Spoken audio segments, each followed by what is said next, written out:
Shalom, shalom, chers frères et sœurs. Nous voici donc à Jérusalem pour Shabbat et je suis dans la joie vraiment de vous retrouver tous, surtout que nous vivons des temps exceptionnels, graves, très graves, aux conséquences redoutables et l'année qui s'ouvre, l'année selon le calendrier julien, pas le calendrier juif qui s'ouvre devant nous est très lourde, très lourde.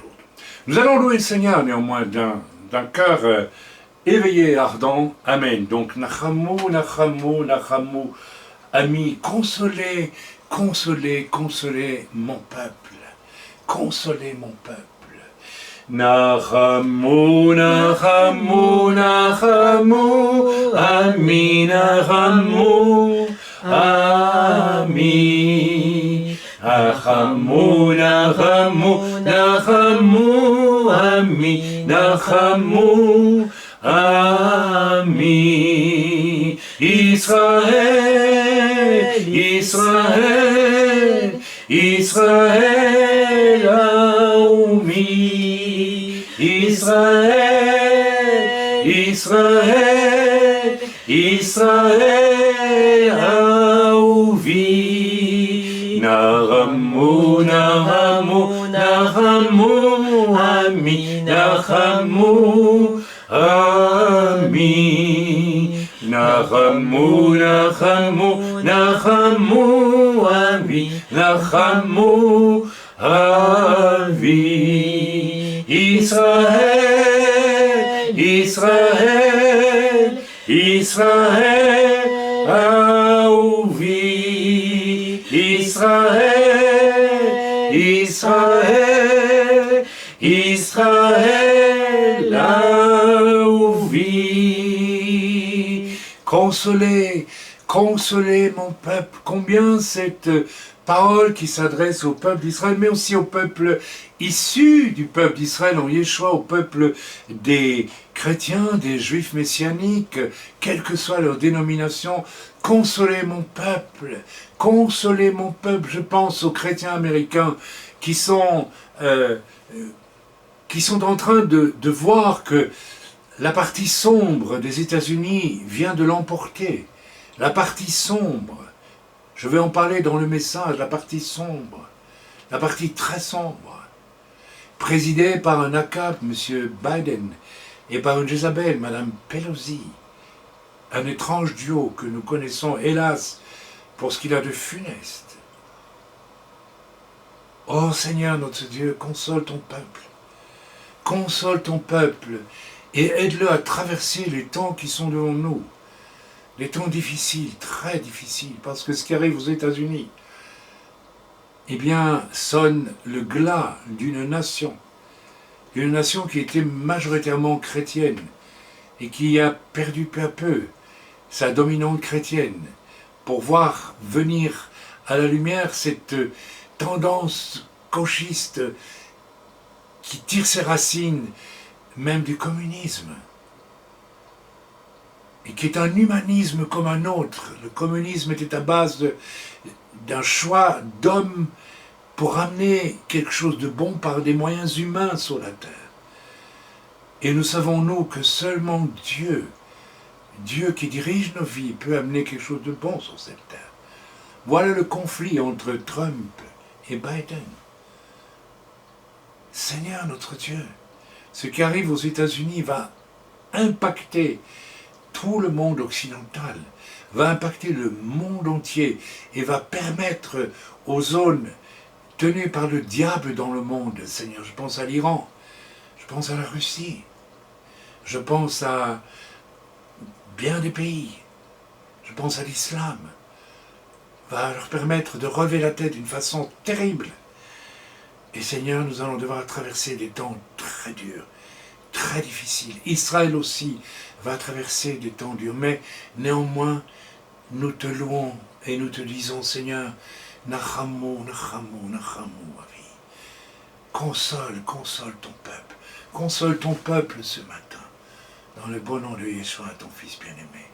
Rassemble tes brebis entre elles, rassemble celles qui échappent à l'esprit de Jézabel, à l'esprit d'Akab, qui sont les esprits fondamentaux sortis de l'enfer pour détruire la relation homme et femme, pour détruire les familles, pour détruire les couples, pour détruire ensuite les sociétés, pour détruire ensuite les nations. Ô Seigneur, regroupe tes enfants autour des principes de ta parole concernant la justice de ce qu'est un homme et de ce qu'est une femme. Regroupe les enfants, parce que c'est la base. La base de toute société, c'est un couple, c'est Adam et Ève. L'Écriture nous l'a montré. Oh Seigneur, s'il te plaît, Nachamo, Nachamo, console ton peuple, console ton peuple. Montre-lui qu'il a choisi la bonne part. Montre-lui qu'il est composé de femmes douces et humbles, et pas des femmes revendicatrices. Montre-lui qu'il est composé d'hommes prêts à donner leur vie pour leurs épouses, prêts à donner leur vie pour toi, les hommes faits. Et Seigneur, merci de les baigner dans cette atmosphère de cœur d'enfant, que tu donnes à ceux qui t'appartiennent. Merci Père, au nom de Jésus. Amen. Shiru l'Adonai, Shir Chadash, ki niflaot asa. Shiru l'Adonai, Shir Chadash, ki niflaot asa. Oshia lo yemino, usero akocho. Shiru l'Adonai, Shir Chadash, Shiru, Shiru, Shir Chadash. Shiru l'Adonai, Shir Chadash, ki niflaot asa. Shiru l'Adonai, Shir Chadash, ki niflaot asa. Oshia lo lemino, usero akocho. Shiru l'Adonai, Shir Chadash, Shiru, Shiru, Shir Chadash. Alléluia, Alléluia, Betzil Tzele Shama. Alléluia, Alléluia, Betzil Tzele Troha. Kol Neshama te Alleluia. Alléluia, Alléluia, Kol Neshama te Alleluia. Alléluia, Alléluia, Alléluia, louange à l'Éternel. Alléluia, Alléluia, gloire au Dieu d'Israël. Gai tambourin, cymbales sonores, retentissez en son honneur. Et vous humains, dites encore, gloire au grand Dieu sauveur. Le voleur ne vient que pour dérober, égorger et détruire. Le voleur ne vient que pour dérober, égorger et détruire. Mais moi, je suis venu afin que mes brebis aient la vie en abondance, et la vie en abondance. Alléluia Seigneur, le voleur ne vient que pour dérober, égorger, détruire. Ce matin, nous allons encore parler d'Akab et Jézabel. Et Seigneur, j'invite déjà, Seigneur, toutes les femmes qui ont cette soif de s'imposer, de s'élever, de prendre la direction de quoi que ce soit, je les invite à comprendre qu'elles sont sous un joug terrible, celui d'Ève, lorsqu'à la sortie du jardin d'Éden, elle a voulu concevoir un enfant sans faire référence à son mari Adam, c'est-à-dire en s'instituant elle-même chef des opérations, Seigneur, et ce mal qui apparaît dans le cœur de tant de femmes, Seigneur, n'est pas une fatalité, puisque nous connaissons tant de femmes qui sont comme Ruth, dont j'ai parlé la semaine dernière, qui sont des femmes bibliques, humbles, soumises, paisibles, Seigneur, remplies de ton esprit. Prenons leur place, Seigneur. Fuyons tout ce qui les met en valeur et cherchons au contraire tout ce qui met en valeur Christ qui les a sauvés. Merci pour ces femmes-là, Seigneur. Et nous voyons aujourd'hui que plus que jamais le diable excite des femmes à vouloir prendre autorité. Or, Paul nous l'a dit de manière très claire, je ne veux pas que la femme enseigne, parce que Paul voulait dire, Paul connaissait sa Torah, savait ce qui pouvait se trouver au cœur de la femme qui veut prendre autorité. C'est de cela dont Paul parlait. Ce n'est pas le fait que la femme ne puisse pas avoir des idées. Bien au contraire, ma femme a écrit des livres magnifiques pour les femmes. Alléluia, je n'en ai pas empêché, personne ne l'a empêché. Mais ma femme n'a jamais cherché à dominer. Alléluia, Seigneur. Il existe aussi des hommes faibles aujourd'hui. Et le diable vient aujourd'hui plus que jamais pour renforcer cette faiblesse des hommes. Alléluia, qui ne fait que renforcer la violence et la rébellion des femmes. Père, délivre-nous du diable en ce temps. Délivre tes enfants, Seigneur, parce que le temps est proche où tu vas enlever ton Église.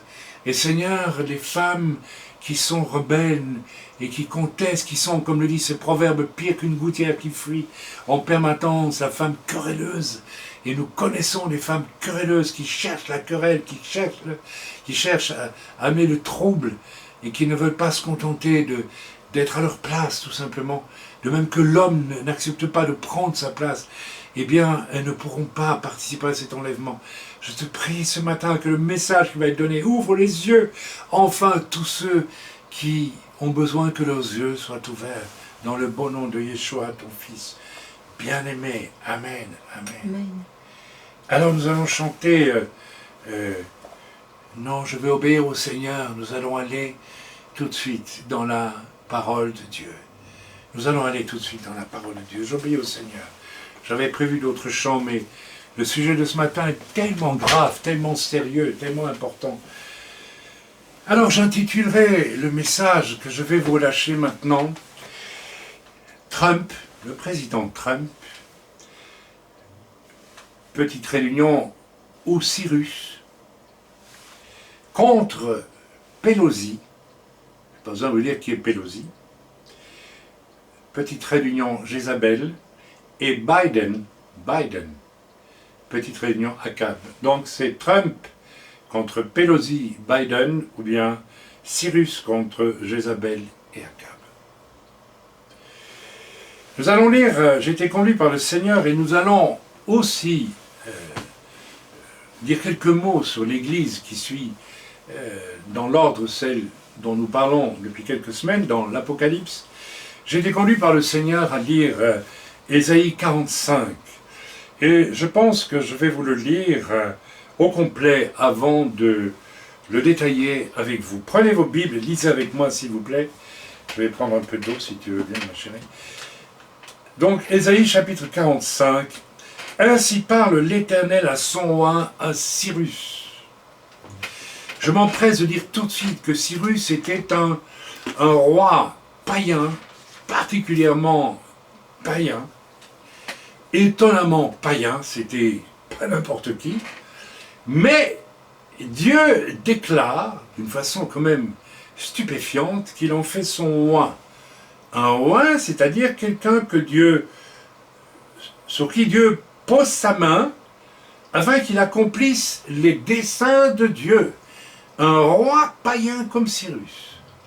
Et si nous lisons tout ce qui a trait à Cyrus et à ce qu'il a fait, puisqu'il a permis au peuple d'Israël de revenir n'est-ce pas, en Eretz Israël pour reconstruire le temple, etc. On connaît tous l'histoire. Je ne vais pas vous donner tous les versets bibliques qui ont trait à cela. Retenons simplement l'essentiel. C'est que Dieu choisit, va oindre. Vous savez, oindre, c'est quelque chose. Quand en Israël, il fallait un nouveau roi, Dieu envoyait un prophète avec de l'huile pour oindre, n'est-ce pas, une personne afin qu'il devienne le roi d'Israël. Ici, c'est même pas Dieu qui envoie un prophète vers Cyrus, c'est Dieu lui-même qui le oint, le prend, le saisit. Et nous allons essayer de comprendre pourquoi, à travers Trump justement, pourquoi Dieu prend un homme qui a toutes les apparences d'un homme qui appartient au monde. Et pourquoi le prend-il pour accomplir ses desseins? Et je vais déjà vendre la mèche, je ne vends aucune mèche. En fait, il le prend pour ses capacités extraordinairement masculines. C'est-à-dire ses capacités de faire les choses les plus difficiles parce qu'il est homme avant tout. Et vous savez, ce que toute une catégorie du monde a reproché à Trump, c'est sa virilité. Alors, quand j'entends, comme j'ai entendu il n'y a pas encore si longtemps, un philosophe français, dont je tairai le nom parce que ça ne sert à rien qui, n'est-ce pas, alors qu'on étalait devant lui tout ce que Trump a fait d'extraordinaire, parce qu'il a fait des choses extraordinaires pendant les 5 ans de son ministère. Et tout ça est mis de côté parce que, eh bien, ce philosophe français, qui lui aime bien se mettre en valeur, bien sûr, on le sent à tous les coins de phrase, oui, j'ai des amis qui connaissent personnellement Trump, et vous n'imaginez pas à quel point il est narcissique, etc., etc., et puis il est grossier, et puis il représente vraiment tout ce que notre culture raffinée d'occidentaux ne permet pas d'accepter. Il est direct, il est direct. En fait, d'emblée je peux vous dire que Trump avait été oint par Dieu comme un Cyrus. Et le fait que Trump soit écarté comme il est aujourd'hui signifie qu'il y a une victoire du camp adverse. Et nous allons voir dans la Bible ce qu'est le camp adverse. Revenons à l'Écriture. Ainsi parle l'Éternel à son oint, à Cyrus, qui tient par la main. Mais vous vous rendez compte de ce que l'Écriture dit? Cyrus, ce roi païen, ce roi idolâtre, qui a en sa possession les trésors de la maison d'Israël, qui a à sa disposition la noblesse des fils d'Israël, etc., et qui devrait être nommé ennemi d'Israël. Et Dieu le choisit, lui, pour rétablir en quelque sorte Israël, pour rendre à Israël la possibilité de rentrer chez lui et de reconstruire son temple. Déjà ça nous met sur certaines pistes de ce que Trump a fait. En transportant l'ambassade des États-Unis de Tel Aviv à Jérusalem, en reconnaissant le Golan comme notre propriété, et tant d'autres choses. Il y a une parenté là, il y a quelque chose qui doit nous frapper. Je continue. Et Dieu dit, Cyrus qu'il tient par la main.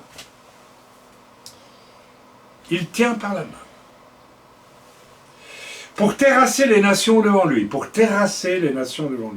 et pour relâcher la ceinture des rois.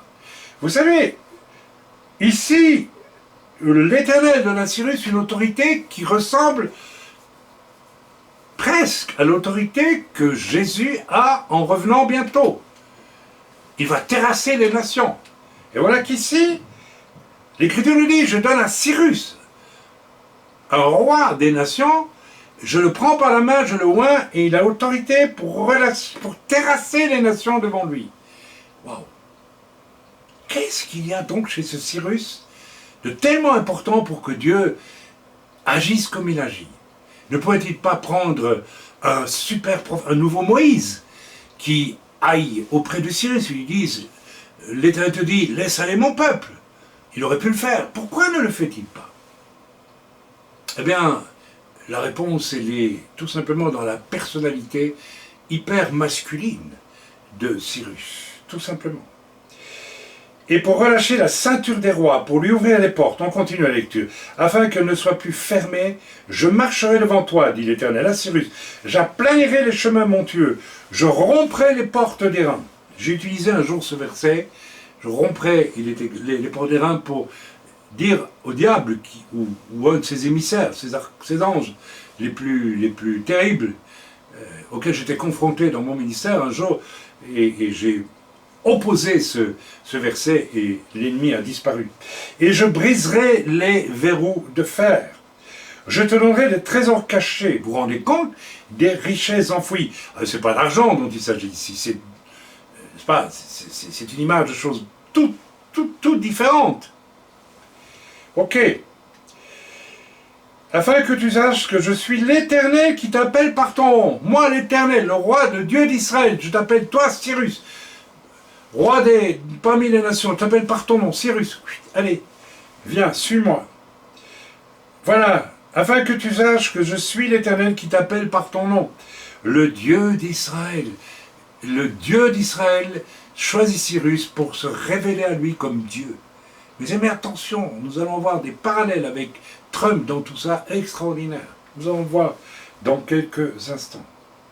Pour l'amour de mon serviteur Jacob et d'Israël mon élu, je t'ai appelé par ton nom. Pour l'amour d'Israël, je t'appelle toi Cyrus, par ton nom. C'est-à-dire je te désigne pour l'aider. Toi, tu es le roi d'un peuple qui oppresse Israël, mais je te choisis toi, la tête de ce peuple, pour changer la donne pour Israël. Mes amis, on est devant quelque chose de stupéfiant, d'absolument stupéfiant, qui démontre l'extraordinaire capacité, souveraineté, liberté de Dieu, en parenthèse, de faire lui ce qu'il veut faire. Le tout est que nous discernions que ce que Dieu fait vient vraiment de Dieu. Et que ce que l'ennemi fait vient vraiment de l'ennemi. Je t'ai saint, donc mis une ceinture avant que tu me connaisses. C'est afin que l'on sache du soleil levant au soleil couchant qu'à part moi, il n'y a point de Dieu, je suis l'Éternel, et il n'y en a point d'autre. Je forme la lumière, et je crée les ténèbres. Je donne la prospérité, et je crée l'adversité. Rendez compte, Dieu dit à Cyrus, avant que tu me connaisses, parce qu'il ne le connaissait pas au départ, je t'ai saint, je t'ai choisi. Je t'ai choisi. Et Dieu continue, pour te révéler qui je suis. À toi. Un roi païen, parmi les païens. Trump, milliardaire parmi les milliardaires. Homme du monde, homme de péché, homme de tout ce que vous voulez. Qu'est-ce qui a fait que Dieu a choisi Trump et que Dieu a choisi Cyrus, n'est-ce pas, des siècles et des siècles auparavant? On ne voit pas souvent que Dieu prend un roi païen pour l'utiliser afin de satisfaire ses plans à lui. C'est rare, mes amis, et quand ça arrive, ça doit vraiment éveiller notre attention. Vraiment éveiller notre attention. On continue. Que les cieux répandent d'en haut et que les nuées laissent couler la justice, que la terre s'ouvre, que le salut y fructifie et qu'il en sente à la fois la délivrance. Moi, l'Éternel, je crée ces choses. Verset 9 maintenant, attention. Malheur à qui conteste avec son Créateur. Vous voyez, Dieu vient de dire une chose extraordinaire. Il choisit un homme du monde. Allez, on va le dire comme ça. Et loin, pour devenir un serviteur au service du plan de l'Éternel, et en face, directement, quand Dieu a fini de dire cela, eh bien, il met en garde. Ça signifie qu'il y a évidemment un univers du mal qui appartient à Satan, qui ne va pas aimer ça du tout, du tout. Rendez-vous compte. Un roi idolâtre qui adore les dieux païens, et Dieu parvient à le prendre, le saisir et l'utiliser pour en faire un outil à sa gloire.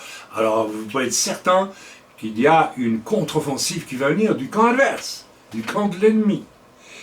Alors, verset 9, malheur à qui conteste avec son Créateur. Ça ne peut venir que du camp de ceux qui contestent, qui discutent avec Dieu en personne. Et nous allons voir dans quelques instants ce que signifie ici discuter. Oh, je pense, malheureusement, je ne pourrais qu'apprécier, que développer un aspect de cette contestation avec Dieu. Amen. Mais si vous êtes un peu sage, vous saurez par exemple que un des n'est-ce pas? Enfin non, je donne pas l'exemple maintenant, on y viendra tantôt. Voilà. Ok. Malheur à qui conteste avec son créateur, vase parmi des vases de terre. Pauvre petit homme parmi de pauvres petits hommes, tu te permets de contester, de discuter avec Dieu. L'argile dit-elle à celui qui la façonne, que fais-tu? Et l'œuvre dit-elle à l'ouvrier, tu n'as point de main. Malheur à qui dit à son père, pourquoi m'as-tu engendré? Et à sa mère, pourquoi m'as-tu enfanté? Ainsi parle l'Éternel, le Saint d'Israël et son Créateur. Veut-on me questionner sur l'avenir? Moi l'Éternel? Me donner des ordres sur mes enfants et sur l'œuvre de mes mains? C'est moi qui ai fait la terre, et sur elle, et qui sur elle ai créé l'homme. C'est moi, ce sont mes mains qui ont déployé les cieux, et c'est moi qui ai disposé toute leur armée. C'est moi qui ai suscité Cyrus dans ma justice, et j'aplanirai toutes ses voies. Il rebâtira ma ville, il libérera mes captifs, sans son omniprésent, dit l'Éternel des armées. Ça veut dire qu'il le fera gratuitement, gracieusement, et ceci, ce n'est pas un détail. Parce que dans le camp adverse, on ne fait rien gratuitement, gracieusement. Amen. Nous allons commencer à détailler tout ça. Mes amis, s'il vous plaît, prenons attention parce que je vais devoir vous relâcher pas mal de choses tellement importantes et qui concernent notre temps. Verset 1, je lui dis, Cyrus est un roi issu des nations et déclaré oint de Dieu. Dieu le oint, Dieu le oint, Dieu le prend par la main. Dieu le choisit. Dieu dit, avant même que tu ne me connaisses, je t'ai saint, je t'ai choisi. Mes amis, ceci est important parce que, bien sûr, nous savons que Jésus a dit cette fameuse phrase « Rendez à César ce qui est à César et à Dieu ce qui est à Dieu », ce qui peut sembler vouloir dire que le monde de César et le monde de Dieu sont définitivement séparés. Eh bien, ce n'est pas tout à fait vrai, voyez-vous, parce qu'ici, Dieu lui-même choisit quelqu'un du monde de César, un Cyrus, un chef du monde, pour en faire un outil qui va le servir. Amen. Alors, c'est pas tout à fait vrai que le Seigneur a séparé, n'est-ce pas, les deux univers, puisqu'il dit quand même implicitement, en disant rendez à César ce qui est à César, il dit quand même payez l'impôt à César. Donc, il n'y a pas une séparation. Et ça peut faire penser peut-être aussi à cette parole de Dieu qui nous dit vous n'êtes pas du monde, mais vous êtes dans le monde.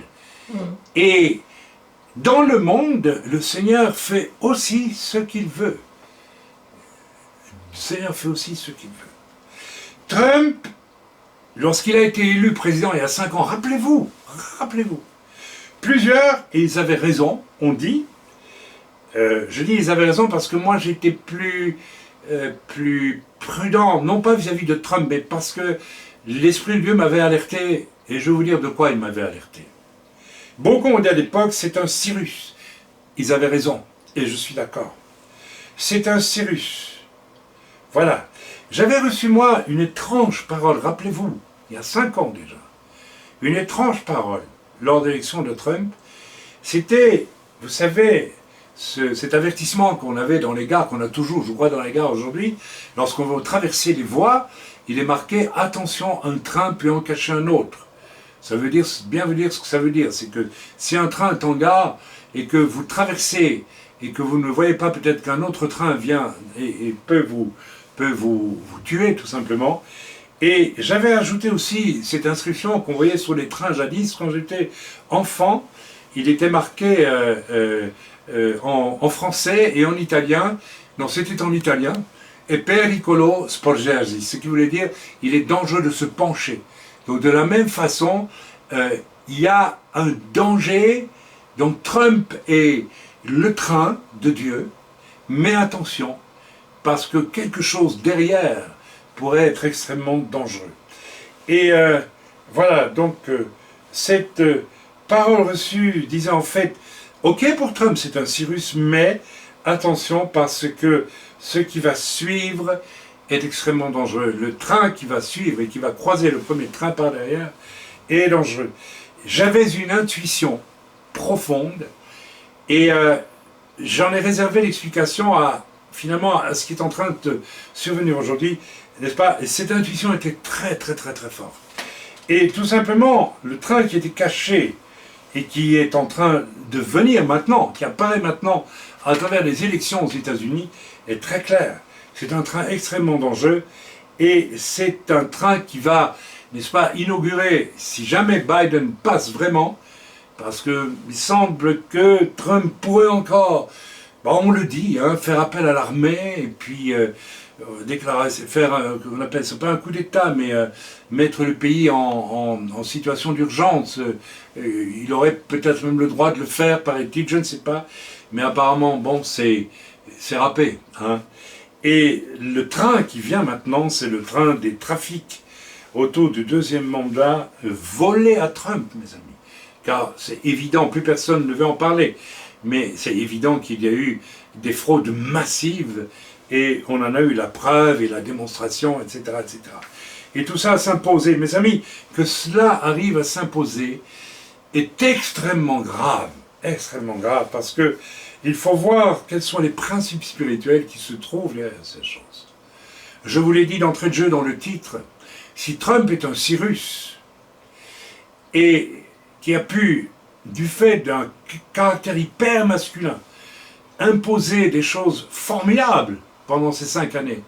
Le bilan de Trump, qu'on ne veut pas voir en Europe, vous savez, à part Guy Millière qui fait ses commentaires très, très, très vrais, n'est-ce pas? C'est un homme du monde, c'est pas un chrétien, mais ce qu'il dit est juste. Eh bien, vous pouvez écouter tout ce qu'il y a comme journaliste à peu près en France, en Belgique, etc. Tout va dans le même sens. Trump est un fou, Trump est enfin tout ce que vous voulez, mais alors que Trump, n'est-ce pas, est ce qu'il est, il est un homme direct et extrêmement masculin, donc peut être perçu comme brutal peut-être, mais en tout cas, il est parvenu à faire des choses en 5 ans absolument exceptionnelles, extraordinaires. Ce n'est pas un fou qui peut faire des choses positives comme il en a fait. Donc ce qui apparaît maintenant, et qui est parvenu à renverser Trump, et qui nous conduit dans des ténèbres formidables, avec d'autres choses. Je n'ai pas le temps de parler du tout, de ce qui nous pend au nez, mais qui fait que j'espère de tout cœur maintenant que l'enlèvement de l'Église va se faire le plus tôt possible, parce que vraiment pour aller vers ces choses, on est mal parti. On est mal parti si on... Mais je ne veux pas en parler maintenant, je ne veux pas parler de tout ce qui vient, c'est pas mon but. Amen. Lisons à présent le verset 5. « Je t'ai saint avant que tu me connaisses. » Ça c'est pour Cyrus. Lisons peut-être rapidement dans notre Bible MacArthur ce que notre ami MacArthur, donc de la Bible MacArthur, donne comme commentaire. 45.3, Dieu voulait faire comprendre à Cyrus que c'était lui, le Dieu d'Israël, qui lui accordait la victoire. Selon l'historien juif Flavius Joseph, c'est intéressant, Daniel influença Cyrus, donc Daniel, qui se trouvait prisonnier, n'est-ce pas, en lui faisant connaître la prophétie d'Ésaïe, de sorte qu'il savait que le Dieu d'Israël était avec lui. Jacob 45.4, avant que tu me connaisses, pour faire grâce à Israël, son serviteur, le Seigneur suscita Cyrus en l'appelant par son nom, alors même que ce dernier n'avait aucune relation personnelle avec lui, avec Dieu. Il vint un temps cependant où Cyrus prit conscience de l'existence du vrai Dieu, de son contrôle souverain sur les affaires du monde. Peut-être grâce aussi à l'influence de Daniel. Ceci est capital. Ceci est capital. Cyrus n'a aucune conscience que c'est Dieu qui dirige les affaires du monde, mais Dieu le choisit avant même qu'il soit oint par Dieu, il l'a choisi parce qu'il sait qu'il a une qualité formidable, c'est un homme. Et ce que Dieu lui demande de faire, il le fera jusqu'au bout, et il le fera à fond. Et il rétablit là quelque part de très important. Et c'est pas un hasard si Dieu prend en fait un homme du monde pour rétablir ces principes, parce que ces principes valent pour les hommes qui sont dans le monde, comme pour les hommes qui sont dans le peuple d'Israël, et par extension, les hommes qui sont dans l'Église. Or, mes amis, un des problèmes que nous avons dans l'Église et dans le peuple chrétien, c'est que cette restauration de la masculinité biblique, je dis bien biblique, je n'ai pas parlé du caractère macho de certains hommes, je parle de la masculinité biblique, est quelque chose qui est terrible, qui manque terriblement. J'ai croisé tant et tant d'hommes qui sont des Akab, qui sont des hommes faibles, des hommes qui convoitent, des hommes soumis à une Jézabel la plupart du temps. Quelqu'un m'a posé la question la semaine dernière, est-ce que un homme qui est profondément Akab peut être attiré par une autre femme qu'une femme Jézabel? J'ai dit non, il va automatiquement aller chercher une femme Jézabel. Je ne vais pas rentrer dans les détails pour essayer de comprendre cela. Il faudrait que je fasse toute l'étude biblique sur la chute et tout ce que ça a engendré, etc., etc. Comment l'homme est devenu démissionnaire, comment la femme est devenue rebelle et dominatrice. Je n'ai pas le temps de le faire. Allez lire mon livre Echat, allez écouter sur le site le séminaire sur le couple. Vous avez tout là-dedans, vous aurez les mécanismes de ces choses clairement devant les yeux. Amen. Ok, ce que je voulais dire ici, c'est que ce qui est formidable, c'est que Dieu restaure à travers Cyrus, et je dirais même à travers Trump, qui était aussi un homme qui n'était pas tellement chrétien au moment où Dieu l'a appelé, vous savez. Et puis, on sent dans le cheminement de Trump, si vous avez suivi l'actualité de Trump, qu'à un moment donné, il prend conscience. Il est entouré de chrétiens quand même, qui prient pour lui.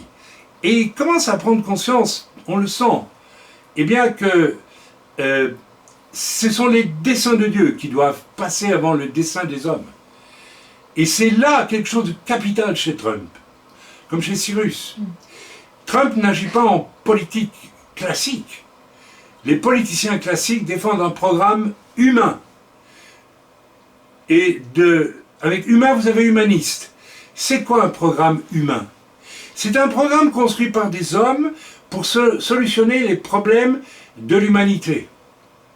Et l'on sait que toutes les tentatives qui ont été faites, je prends le communisme.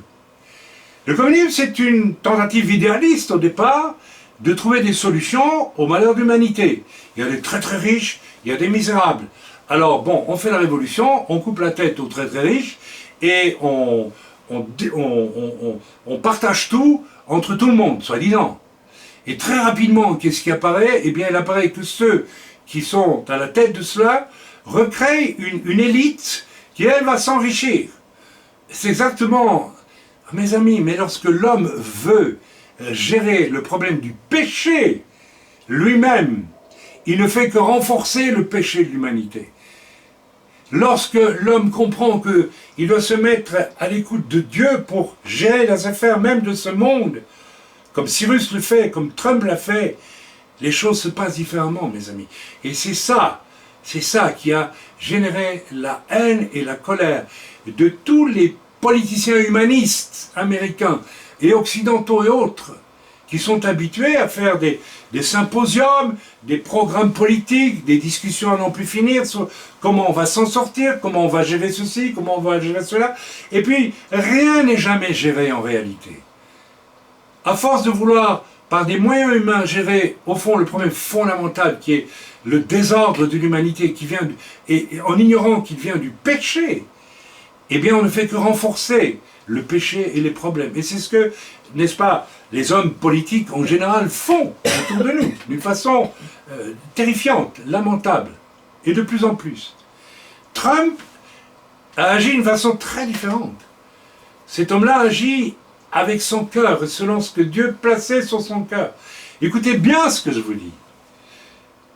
Et cela a déclenché une haine inouïe de la part du camp adverse, qui aujourd'hui s'apprête à prendre le pouvoir aux États-Unis. Ceci est extrêmement important. Ok? Lisons à présent, n'est-ce pas, les versets 3 et 4, n'est-ce pas, de ce que Dieu promet à Cyrus. Et de ce que Dieu a promis aussi. Je fais un parallèle entre Cyrus et Trump. Eh bien, nous lisons, « Je te donnerai des trésors cachés, des richesses enfouies. Je te donnerai des trésors cachés, des richesses enfouies, afin que tu saches que je suis l'Éternel qui t'appelle par ton nom, le Dieu d'Israël. » En quoi consistaient pour Cyrus ces trésors cachés?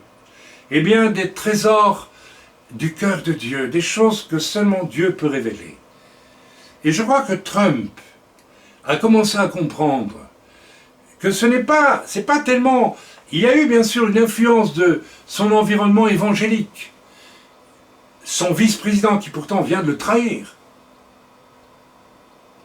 était là comme représentant du monde évangélique.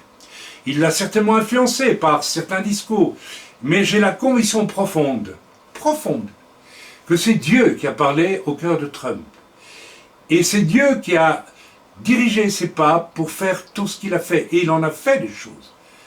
Des choses qui ont renversé complètement la situation sur cette planète par rapport à ce que son prédécesseur Obama, le président Obama, avait fait. Nous savons tous ces choses.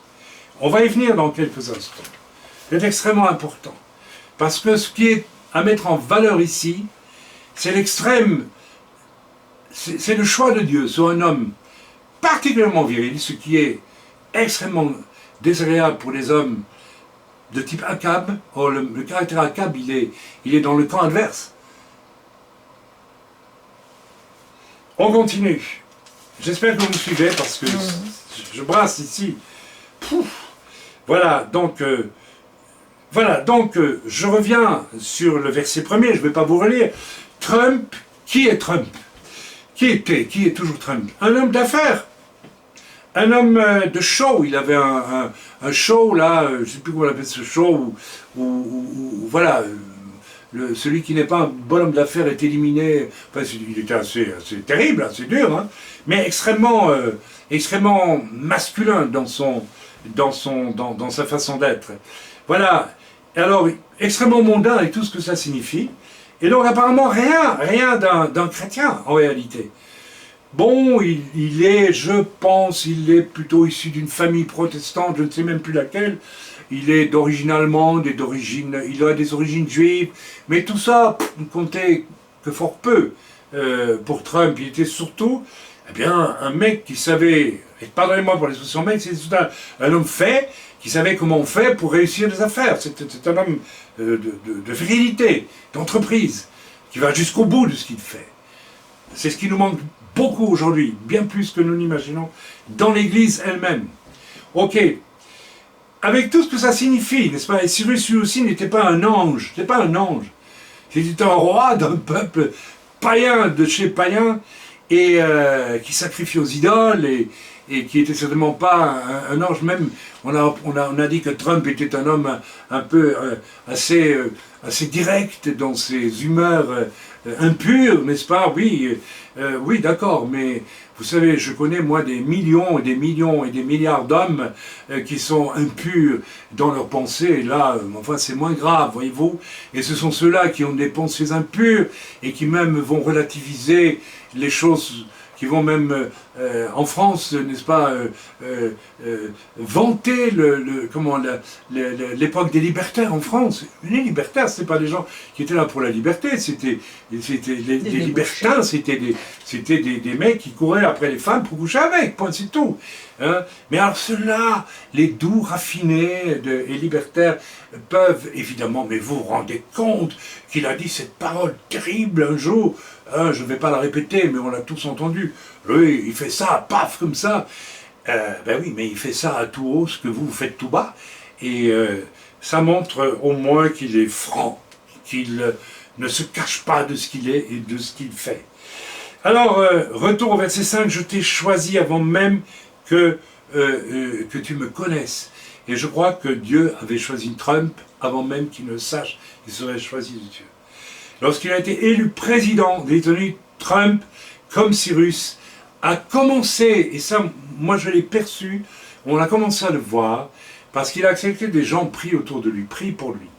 Et vous savez, dernièrement, Trump, ça, aucune émission, aucun reportage français, aucune TV française ne l'aura rapporté, a fait un discours où il a clairement reconnu que Jésus était son sauveur, et qu'il faisait appel à Jésus pour l'aider à continuer à faire ce qu'il doit faire. Ce film-là, personne ne vous l'aura montré, ni en France, ni ailleurs. Amen. Mais alors, Trump, exactement comme Cyrus, a commencé à être conscient que pour diriger les États-Unis, écoutez bien ce que je veux dire, il faut écouter ce que Dieu lui demande de faire. Qu'est-ce qu'il a fait? un nombre incalculable de grosses entreprises américaines trouvaient leur avantage à se délocaliser en Asie, là où la main-d'œuvre ne coûte rien du tout. Et donc, des entreprises américaines qui sont nées aux États-Unis, qui se sont développées grâce au prolétariat américain, grâce aux aides américaines, au contexte américain. Parce que les premiers clients américains des entreprises américaines, c'est d'abord les Américains. Alors, on délocalise dans un pays où la main-d'œuvre ne coûte rien du tout. Ça veut dire que les travailleurs américains n'ont plus de travail, et tout ça juste pour faire beaucoup de fric en délocalisant. Vous me suivez? Qu'est-ce que fait Trump? Il oblige les entreprises américaines à revenir aux États-Unis. Eh bien, mes amis, c'est Dieu qui le lui a inspiré. Il a dit, c'est fini de s'enrichir pour s'enrichir, messieurs les grands, alors que lui-même est un multimillionnaire, un milliardaire. Un milliardaire, je pense. Voilà que ce Cyrus, qui est lui-même un milliardaire, qui appartient au monde de l'entreprise, il écoute Dieu qui lui dit, tu fais rapatrier les entreprises délocalisées aux États-Unis. Amen. Et il a fait toute une série de choses comme celle-là, qui ne sont pas du tout, qui ont été critiquées sans cesse et sans arrêt. Évidemment, ça ne pouvait que déplaire aux grandes entreprises américaines qui se faisaient du beurre en délocalisant en Chine ou je ne sais où, en Asie, en Inde ou tout ce que vous voulez. Eh bien, certains qui s'est mis à dos ces gens-là. Amen. Voilà. Verset 2, je t'ai choisi, Cyrus, dit le Seigneur, pour terrasser les nations devant lui. Qu'est-ce que Trump a fait? Mes amis, Trump a fait ce que Dieu lui demandait de faire. Il est parvenu à juguler et à maîtriser le terrorisme international à bien des égards, peut-être pas complètement, mais en grande partie en tout cas. Il s'est imposé à la Chine de façon très claire. Il s'est imposé avec force. Il a obligé quand même la Corée du Nord à réfléchir à deux fois avant de continuer à faire ce qu'elle fait. Il a fait, n'est-ce pas, il est parvenu récemment, parce que si Israël a aujourd'hui la paix avec les États arabes unis et avec Koweït, je pense, eh bien, mais mes amis, mais c'est absolument, mais c'est invraisemblable qu'Israël ait pu signer des accords de paix avec ces nations arabes qui sont autour de l'Arabie Saoudite, qui elle-même envisage de plus en plus à se rapprocher d'Israël, et qui a permis cette chose? Qui a organisé ce rapprochement avec des nations absolument ennemies d'Israël jusque-là? Absolument ennemies d'Israël. Mais mes amis, c'est via Jared Kushner, mais c'est Trump qui a fait ça. La même chose avec le Maroc. Et aujourd'hui, n'est-ce pas, voilà, tout ça, c'est sous l'égide de Trump que ça s'est accompli. Si nous continuons, c'est la liste de tout ce que Trump a fait, on sent très bien que c'est Dieu qui est derrière. La politique de Trump n'est pas une politique d'homme, c'est une politique dictée par Dieu lui-même, j'en suis convaincu. N'est-ce pas? S'il a décidé que l'ambassade d'Israël devait se trouver dans la capitale d'Israël, qui s'appelle Yerushalayim, parce que Yerushalayim, c'est la capitale du peuple d'Israël depuis le roi David, n'est-ce pas? Eh bien, il l'a fait, alors que tous les présidents des États-Unis s'étaient engagés à le faire, mais ne l'avaient jamais fait. Pourquoi? Parce qu'il promettait à Israël de le faire, sachant qu'il faudrait le faire, parce que ce serait juste de le faire. Mais après, les intérêts politiques, avec ceci, avec cela, ne le permettaient pas. Peut-être même une forme d'antisémitisme. Peut-être même une forme d'antisémitisme. Oh, il y en a aux États-Unis comme partout ailleurs. Trump a franchi le pas, il l'a fait. Il a dit, il a fait officialiser, n'est-ce pas, du point de vue américain, que le Golan, n'est-ce pas, Israël avait le droit sur le Golan. Le Golan est historiquement une terre qui appartient à Israël. Ça faisait partie du royaume de David. Il n'y a pas de souci là-dessus. Il est parvenu à faire fermer les bureaux de l'OLP aux États-Unis. Il est parvenu à faire fermer les robinets financiers de plusieurs organisations qui soutenaient finalement indirectement le terrorisme et l'OLP, n'est-ce pas, etc., etc. Il a fait en sorte que les États-Unis se retirent de cet accord inique avec l'Iran, un accord dont tout le monde sait que il était un accord mou qui permettrait de toute façon à l'Iran de de ne pas respecter ses engagements. On le voit puisque l'Iran est maintenant à 2 doigts de faire la bombe atomique. Lui, il a préféré, n'est-ce pas, se retirer de l'accord de manière à remettre une pression formidable avec des sanctions économiques sur l'Iran qui à terme pouvaient mettre vraiment l'Iran à genoux. Et c'est la politique qu'il fallait tenir. Il a fait ça pourquoi? Parce que Dieu lui a dit de le faire. Parce que Dieu ne veut pas la destruction d'Israël. Toute la politique de Trump dans les grandes lignes a été dictée par Dieu et non pas par un programme d'hommes. Amen. Voilà, nous pouvons absolument nous rendre compte de ce qui est en jeu dans la confrontation Trump. C'était quelque chose d'inouï, cette affaire Trump, et de ce qui est en face aujourd'hui. Alors, lisons à présent le verset 4 et le verset 6, si vous voulez bien. Tu as passé 2 pages. Hein? Tu as passé une page. J'ai passé une page, me dit ma femme. Mais non, elle est là. Ok. Voilà. Lisons ensemble les versets 4 et 6. Ah oui, j'ai passé une page. Oui, ma femme a raison. J'ai donc passé une page dans mon carnet. Voilà, les versets 4 et 6. Nous lisons ensemble. Amen. Pour l'amour de mon serviteur Jacob et d'Israël, mon élu, je t'ai appelé par ton nom. Je t'ai parlé avec bienfaisance avant que tu me connaisses. Je suis l'Éternel et il n'y en a point d'autre à part moi, etc. etc. Voilà, donc je crois que je viens de vous le dire.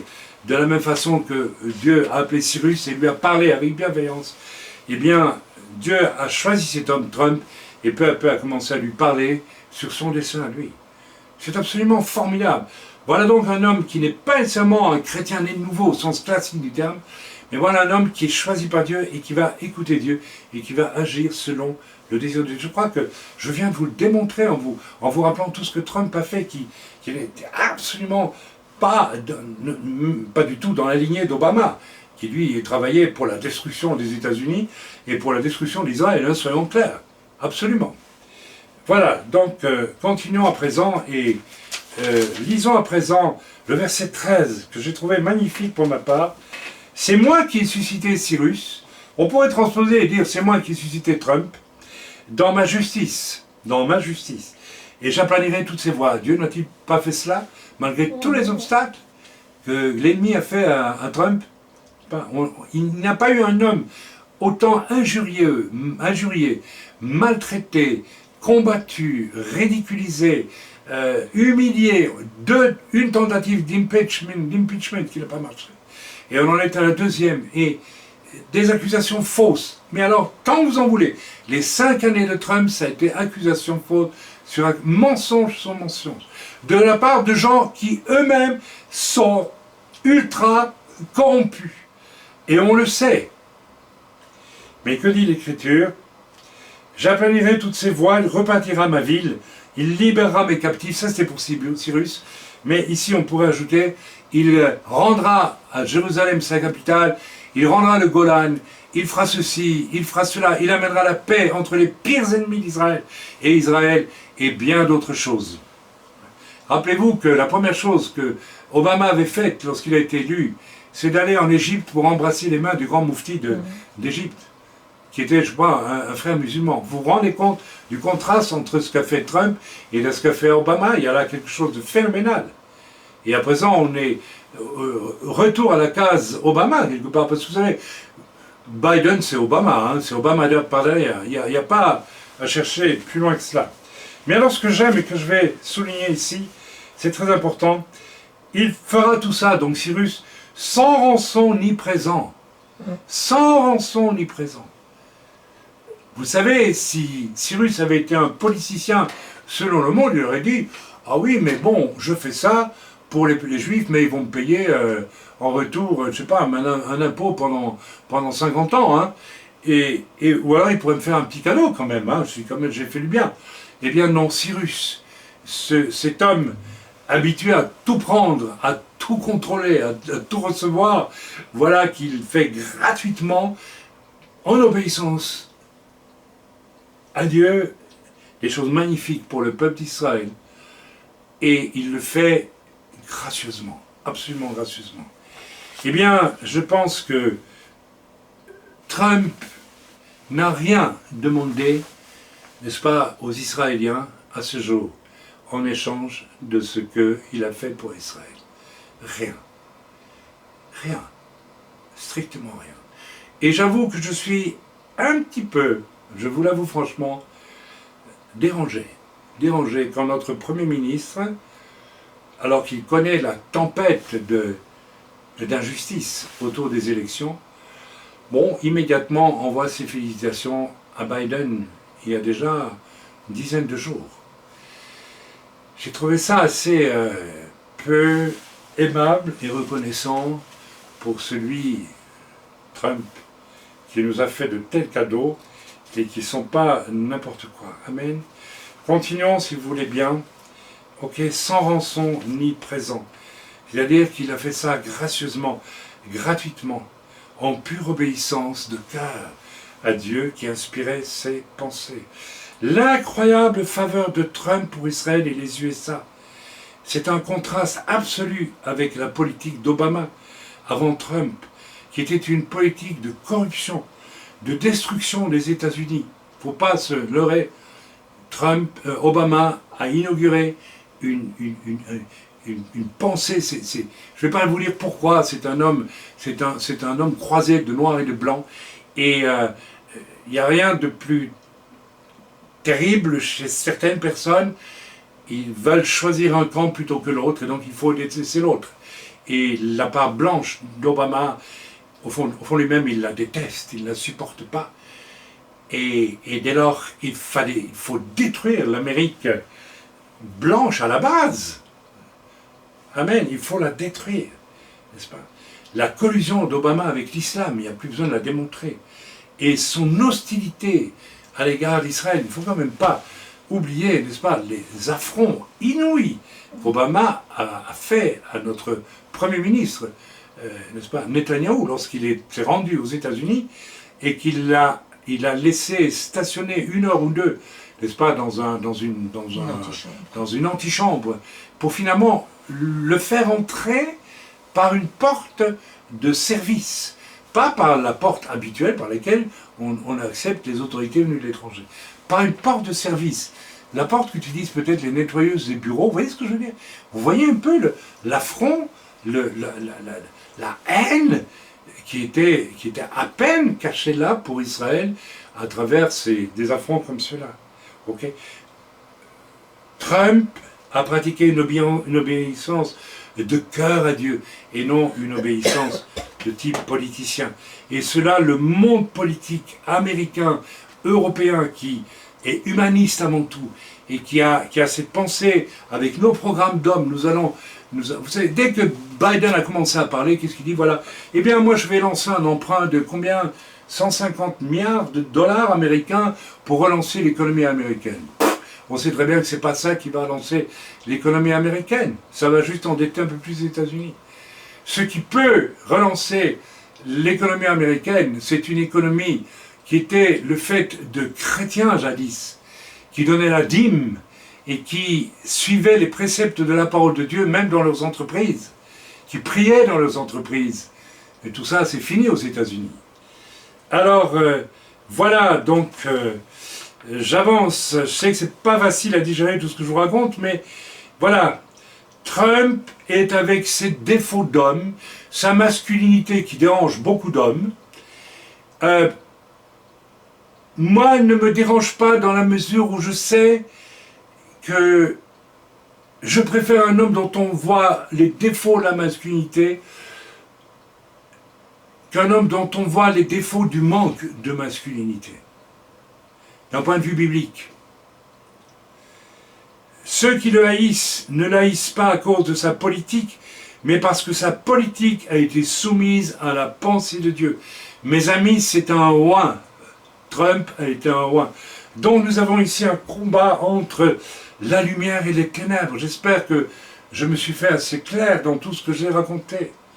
Entre le monde du cœur, soumis à Dieu, et un monde cynique soumis à des intérêts humains et donc soumis à Satan. Mes amis, de quoi est-il question ici? Nous lisions ça au verset 9, du verset 9 à 13. Je ne reviens pas dessus, j'ai déjà lu. De quoi est-il question ici? Voilà, toute la campagne démocrate, n'est-ce pas, contre Trump, qui est un homme qui a pris les choix, et c'est en ça qu'il déroute complètement. Vous savez, en réalité, tous les commentateurs de Trump sont déroutés. Ils sont déroutés, mais comment a-t-il pu faire des choses aussi extraordinaires pour Israël? Pourquoi a-t-il fait tout cela, alors que c'est, paraît-il, un cinglé? Il n'est pas un cinglé, c'est un homme qui est un roi de Dieu. Et Dieu l'a choisi aussi parce qu'il savait qu'il obéirait d'une façon inconditionnelle. C'est un mensch, comme on dit en yiddish. C'est un homme fait. Il obéirait inconditionnellement. Dieu savait très bien que, comme nous tous, Trump est un homme pécheur, imparfait. C'est bien entendu, mais il savait aussi que c'était un homme qui irait jusqu'au bout de ce qu'il aurait à faire. Et je ne sais pas s'il aurait pu trouver un seul pasteur, ou un seul prophète, ou un seul apôtre aujourd'hui, qui aurait été capable de faire de ce qu'a fait Trump. Il a fallu que Dieu choisisse un homme du monde, un Cyrus, qui avait une virilité manifeste pour aller au bout de ce qu'il avait à faire. Et ça, c'est absolument prodigieux, mes amis. Prodigieux. Alors que de quoi est-il question dans le camp adverse? Eh bien, tout simplement d'un univers qui n'a pas supporté de voir qu'un homme pouvait obéir à Dieu. Et comment expliquez-vous la haine inouïe du camp démocrate, des Obama, et puis de Biden, et puis de tout ce que vous pouvez imaginer, et de Pelosi, n'est-ce pas, cette femme, n'est-ce pas, qui sue la haine, et qui dirige le Parlement, ou le Sénat, n'est-ce pas, qui préside. Il n'y a qu'une femme préside, c'est tout un programme. Hein. Bah, il faut fatalement une femme particulièrement désireuse de manifester de l'autorité pour le faire. Et déjà là, nous sommes dans un schéma qui n'est pas biblique, mes amis. Oh, je sais que mon discours sera qualifié de rétrograde par plein de personnes, mais je m'en contrefiche. La parole de Dieu est la parole de Dieu. Et l'expérience que nous avons des situations est aussi là pour démontrer que la parole de Dieu ne ment pas, qu'elle est toujours juste aujourd'hui. Amen. Lisons maintenant les versets 9 à 10. Là, ce sont les versets qui correspondent au camp adverse face à Trump. Malheur à quiconque cesse avec son Créateur. Toute la frange gauchiste américaine démocrate aujourd'hui est constituée d'hommes et de femmes qui ont mis Dieu de côté, tout simplement. Et qui se réfugient derrière des programmes illusoires d'hommes, qui sont des mensonges. Rappelez-vous, lorsque les communistes ont pris le pouvoir en Russie, les tout premiers qui étaient là, il y avait parmi eux des idéalistes complets, et en même temps il y avait déjà des loups ravisseurs qui se préparaient à devenir la nouvelle nomenclatura, la nouvelle classe dirigeante qui allait s'enrichir, mais alors s'enrichir comme c'est pas permis. Vous ne pouvez pas empêcher ça, l'homme est ainsi fait. Amen. Et si ce n'est pas Dieu qui met sa main sur vous, et qui vous demande de vous contenter de ce que vous avez, et de donner votre dîme, ou de soutenir, ou de faire de votre argent ce que Dieu vous demande d'en faire, eh bien, vous serez dans la catégorie des hommes qui cherchent à s'enrichir par leurs propres moyens. Alors, on a beau amener une politique qui n'est qu'un paravent, hein, humaniste. On va créer une politique pour le bien de tous, mais en réalité, derrière tout ça, il y a quand même la convoitise qui est là, et qui va s'afficher. Donc le Seigneur dit, malheur à qui conteste avec son Créateur. Il y a un esprit de contestation à l'égard de Dieu. Vous savez, j'ai fréquenté, quand j'étais jeune, les mouvements de gauche très peu. Et ce que j'ai vu dans ces milieux, c'est que le discours de façade est « on va changer tout, on va faire la révolution, telle et telle chose sont injustes, etc. etc. La religion, c'est de la foutaise, Dieu, il nous impose telle et telle chose, et puis c'est pas bon, on a le droit de coucher avec qui on veut, on a le droit d'être libre, on a le droit de ceci, on a le droit de cela. » Et en réalité, derrière tout ce discours humaniste, soi-disant pour créer une nouvelle société qui soit bonne pour l'homme, vous voyez tout de suite derrière, quand vous observez les gens vivre, je n'ai jamais vu autant d'immoralité, d'impureté sexuelle et de magouille que dans ce milieu-là. Je l'ai vu, mes amis. Je ne vais pas vous donner des détails, mais j'étais horrifié de voir ce que j'ai vu dans ces milieux. Et je me suis dit, tiens, dans les milieux de droite que j'ai connus, il y avait peut-être parfois d'hypocrisie, il y avait peut-être parfois toutes sortes de choses qui n'étaient pas nécessairement bonnes, mais il n'y avait pas cette hypocrisie-là, de prétendre apporter le bien et de cacher en fait qu'on veut vivre pour se faire beaucoup de bien à soi-même en réalité. J'espère que vous me suivez, j'espère que vous suivez ce que je suis en train d'essayer de vous dire, parce que c'est tellement, tellement, tellement important. Malheur à qui dit à son... Voilà. Voilà. Et l'œuvre, dit-elle à l'ouvrier, tu n'as point de main. Vous savez, tous ces gens qui ne veulent pas de Dieu, tous ces gens du démocrate américain aujourd'hui, et on trouve le pendant de tout ça dans tout l'Occident aujourd'hui, n'est-ce pas? Ils disent à Dieu, ben, tu n'existes pas, tu n'as pas de main pour agir. C'est nous les hommes qui allons agir, nous allons faire quelque chose. On va trouver une solution. Et vous savez, chaque fois que les hommes cherchent des solutions sans Dieu, ça finit toujours très mal. L'histoire est là pour nous le montrer. L'histoire de toute l'humanité est là pour nous montrer. Et l'œuvre dit-elle à l'ouvrier, tu n'as point de main. Malheur à qui dit à son père, pourquoi m'as-tu engendré? Le nihilisme de la... Voilà. Donc, on entend ça si souvent dans les paroles d'adolescents, de jeunes gens qui disent à leur père, mais pourquoi tu m'as mis sur la terre? Ça cache si mal la profonde rébellion qui est au fond du cœur. C'est terrible. Ainsi parle le Créateur, le Saint, voilà. Ainsi parle l'Éternel, le Saint d'Israël et son Créateur. Veut-on me questionner sur l'avenir? Amen. Vous savez, c'est tellement clair. Veut-on me questionner moi sur l'avenir? Ça veut dire que moi je sais ce qui va advenir. Mais vous ne le savez pas. Vous allez bricoler quelque chose et je sais quel va être l'avenir de vos solutions.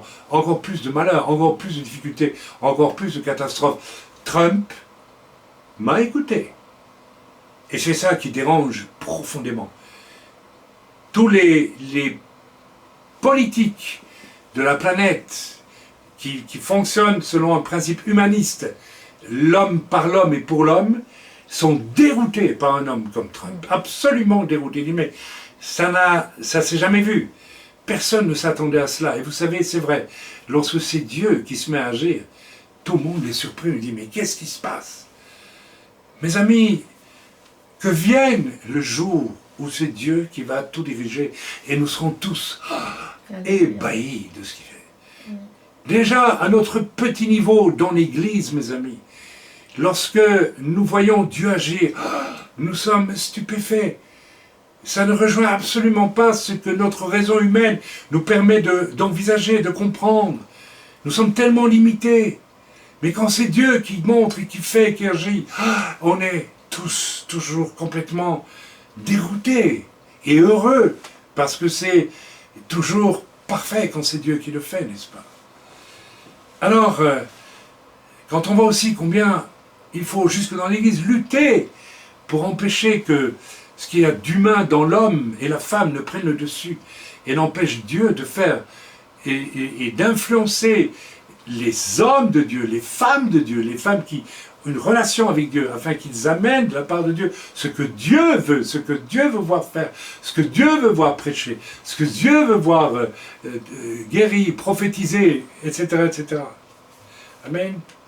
La réponse dans le verset 11 et 12 que nous avons lu, n'est-ce pas, montre que la victoire finale sera de toute façon à Dieu. Lisons-les ces versets. Ainsi parle l'Éternel, le Saint d'Israël et son Créateur. Veut-on me questionner sur l'avenir? Me donner des ordres sur mes enfants et sur l'œuvre de mes mains? C'est moi qui ai fait la terre et qui souhaite et créé l'homme. C'est moi qui ai créé l'homme. Ça veut dire que si l'homme veut réussir ce qu'il doit entreprendre, il doit s'en référer à Dieu et pas à l'homme. Puisque c'est Dieu qui a créé l'homme, c'est pas l'homme qui a créé Dieu. Ça est une évidence. C'est moi, ce sont mes mains qui ont déployé les cieux, et c'est moi qui ai disposé toute leur armée. Amen. Donc nous pouvons dire qu'au final, la victoire sera de toute façon à Dieu. Et vous savez, si Trump a pu faire ce qu'il a montré pendant 5 ans, en réalité, Dieu a montré à toute l'humanité ce qu'un homme peut faire lorsqu'il entend Dieu lui parler, parle à son cœur. Ce n'était pas de la politique politicienne ce que Trump a fait. C'est quelque chose qui trouble d'ailleurs. On le voit lorsque l'on voit des émissions où on parle de Trump. D'une part, on le trouve vulgaire, premier, ridicule, pas assez raffiné. Alors, surtout en France. Hein. Ah oui, oui, non, il aurait pu prendre des gants, etc., etc. Mais écoutez, prendre des gants pour, excusez-moi, pour prendre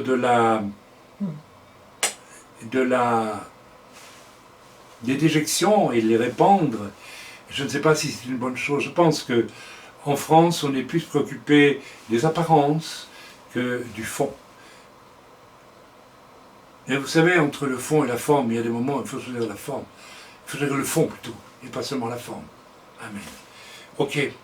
Ne trouvez-vous pas étonnant que Trump, loin de Dieu, est une personnalité hyper masculine, n'est-ce pas, en termes de recevoir les directions de Dieu et de les appliquer contre toute forme d'injure, de maltraitance, de paroles qui ridiculisent, etc., etc.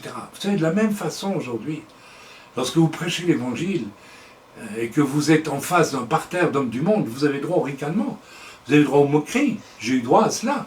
Rappelez-vous le fameux épisode des deux Français qui m'ont parlé de l'inexistence de Dieu pendant 20 minutes, lorsque j'évangélisais dans une ville de France, et à qui j'ai pu dire, au bout de 20 minutes de silence complet, comment faites-vous pour parler pendant 20 minutes d'un Dieu qui n'existe pas? Ces hommes, l'un a pleuré, ils sont partis avec une Bible. Mais au départ, c'était, enfin, c'est pas possible. C'est pas possible. Mais enfin, vous lui faire croire en un Dieu qui n'existe pas, et alors, etc., etc. En face de Trump, nous avons comme emblème de ce qui est négatif cette gauche où l'on trouve quoi? Deux éléments dominants constamment, mes amis. On trouve une femme sèche, aux yeux brûlants de haine. Regardez-la, s'il vous plaît, qui préside le Sénat ou la Chambre, je ne sais pas, je crois que c'est la Chambre. Madame Pelosi. Vous savez, quand je la vois avec son marteau, vous savez, le marteau, c'est un outil de grande autorité masculine. Que l'on ait donné une place d'autorité à cette femme est déjà tout un signe. Et quand on voit en plus que le candidat qui l'accompagne dans sa démarche, puisqu'il est absolument démocrate, ce président apparemment élu maintenant, Biden, un homme faible, tellement faible et corrompu, et qui représente la collusion entre une élite financière corrompue, celle qui râle de devoir rapatrier, n'est-ce pas, ses entreprises aux États-Unis, et qui s'est mise avec Biden et les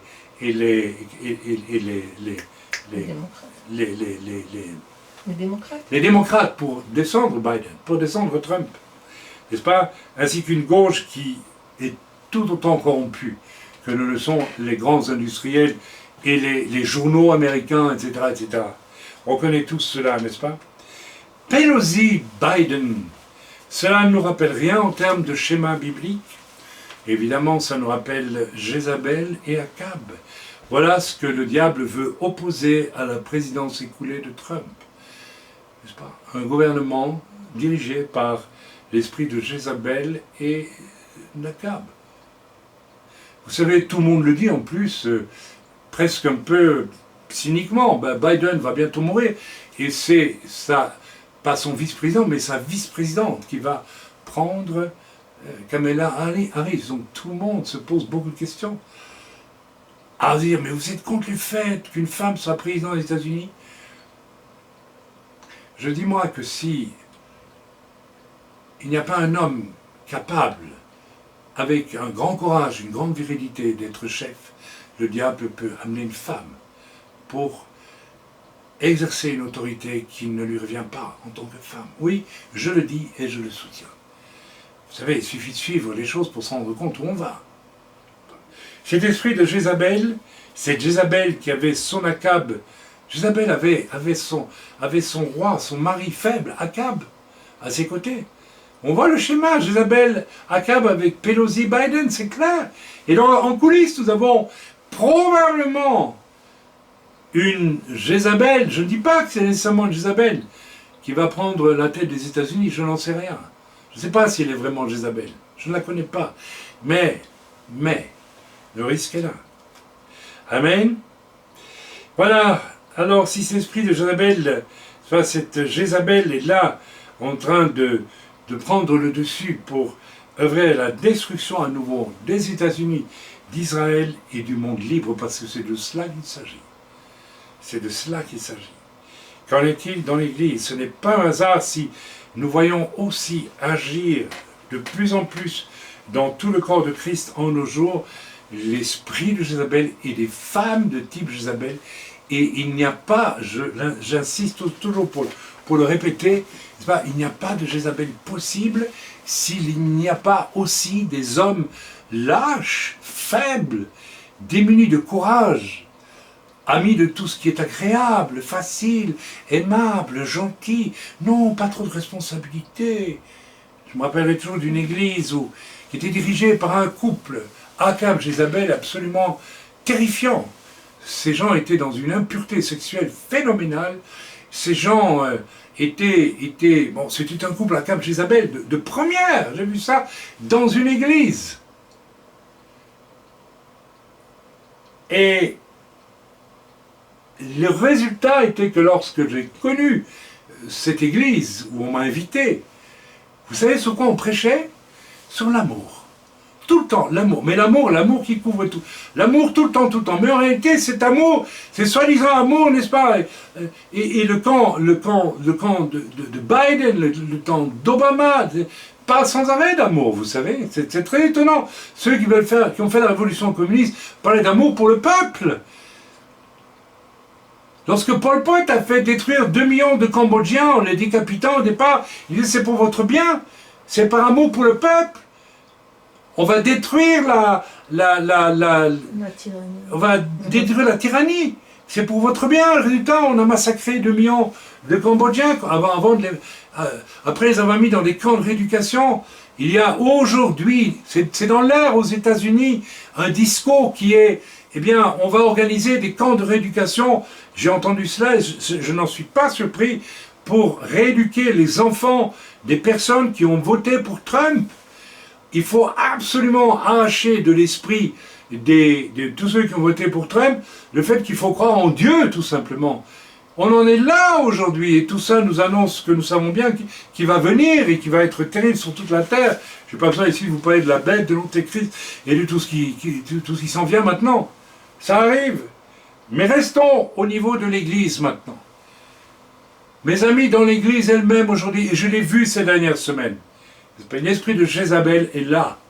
Il est là. Il est là. En cause, quelle est la cause profonde de l'esprit de Jézabel? Mes amis, soyons simples, c'est la rébellion, c'est tout. Ce n'est rien d'autre que la rébellion.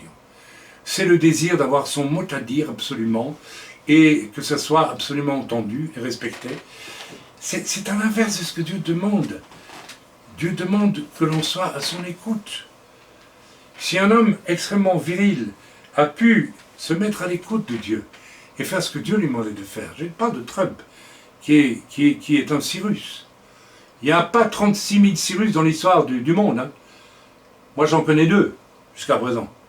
Peut-être qu'il y en a eu d'autres, je ne sais pas, il faudrait creuser très profond pour le trouver. Mais en tout cas, si Cyrus en était un, Trump en était un. Comment se fait-il que des femmes aujourd'hui restent des rebelles, qui aiment contredire? Vous savez, il m'est venu ce terrible verset, n'est-ce pas, à l'esprit en préparant ce message, et j'arrive au bout de mon message parce que nous allons prier. C'est dans les Proverbes qu'il est écrit qu'une femme querelleuse est légale ou pire même qu'une gouttière qui fuit. Vous avez déjà entendu une gouttière qui fuit lorsqu'il y a de la pluie? C'est épouvantable, ça n'arrête pas. Ce genre de femme ne peut pas s'arrêter. Elle est querelleuse, elle peut absolument amener du trouble. Et j'ai parlé la semaine dernière de 2 possibilités pour une femme d'être une femme. Il y a Ruth la Moabite, qui avec une immense humilité, une grande douceur, une grande bonté, une grande soumission à l'Éternel, rendez-vous compte qu'elle va aller selon ce que Dieu lui a demandé, ou il lui a été demandé, se coucher, non mais attendez, au pied de Bose. aux pieds de Bose. Bose dort dans le champ où se fait la moisson, elle va se coucher à ses pieds. Waouh, aujourd'hui, si on prêche le fait que Ruth est allée se coucher aux pieds de Bose, mais quel homme terrifiant ce Chaim! Vous vous rendez compte de ce qu'il prêche? Mais toutes les féministes vont monter au créneau, et toutes les Jézabel ou toutes les femmes à tendance Jézabel vont monter au créneau. Eh bien non, elle a choisi par là d'illustrer ce que le Seigneur a prévu, savoir que Dieu a créé l'homme en premier, mes amis, et Dieu a créé l'homme et la femme pour aider l'homme. Je n'ai pas dit pour ça que la femme est un sous-homme, je n'ai pas dit ça du tout. Mais elle a des capacités, qu'un homme n'a pas, et que Dieu l'a donné pour aider l'homme à accomplir, et ensemble, ils accomplissent le dessein de Dieu. Et le but du diable a été, dès le jardin d'Éden, de séparer l'homme de la femme, de mettre la femme dans une position d'être comme l'homme, de vouloir diriger, de vouloir commander, de vouloir être chef. Ècoutez, j'ai déjà prêché tant de fois sur la chute, ce qui est arrivé à la chute. L'erreur, je vais le redire encore une fois, de Ève n'a pas été de répondre, elle a répondu correctement au diable qui l'a questionné. Mais ça n'avait pas à répondre. Elle a pris la place de son chef. Elle aurait dû lui demander de venir répondre. Et ce jour-là, elle a commis, à mon avis, le plus grand péché qu'elle pouvait commettre, c'est celui-là. Et de la même façon, Adam, nous dit l'Écriture, lorsqu'elle va manger l'arbre de la connaissance du bien et du mal, le fruit plutôt, se trouve à côté, et il en mange aussi. C'est-à-dire que lui a abandonné complètement sa responsabilité d'homme. Il n'avait pas le caractère de Trump à ce moment-là. Il n'avait pas le caractère d'un Cyrus. Il était un pauvre gars, notre cher. Alors il s'est ressaisi par après, ils se sont ressaisis tous les deux par après, mais la conséquence de ça, quelle est-elle? C'est que lorsque ils vont concevoir ensemble un premier fils qui s'appellera Cain, eh bien Ève dit, j'ai fait un gosse avec Dieu. Abel n'a rien à voir, Adam n'a rien à voir dans tout ça. C'est moi la patronne, c'est moi qui l'ai fait. Elle est en position de rébellion absolue. Et elle prend Dieu pour son serviteur. Littéralement. Littéralement. Littéralement, vous vous rendez compte. Et le résultat, c'est qu'un. Bon, je ne vais pas en dire encore plus et encore plus. Mes sœurs, chaque fois que vous voulez jouer à celle qui veut contrôler, dominer, avoir votre avis, amener le trouble, et attention, Jézabel, elle est terriblement rusée. Elle commence toujours par vous flatter, par vous sourire. Et puis soudain, un jour, quand elle croit qu'elle vous empoche, parce qu'on ne flatte que les gens qui se laissent flatter. Trump, vous ne le flattez pas. Ce n'est pas le genre d'homme qu'on flatte. Mais il y a beaucoup d'hommes qui se laissent avoir si une femme les flatte. J'ai rencontré cette flatterie tout au long de mes ministères avec plusieurs femmes, mes amis. Et j'ai toujours été très prudent quand cette flatterie arrive. La première fois, non, j'ai pas vu. Et puis quand, soudain, Jézabel croit qu'elle a elle s'est mise en poche le bonhomme qu'elle a en face d'elle, crac, je décide que je vais apparaître pour ce que je suis, c'est je vais dominer.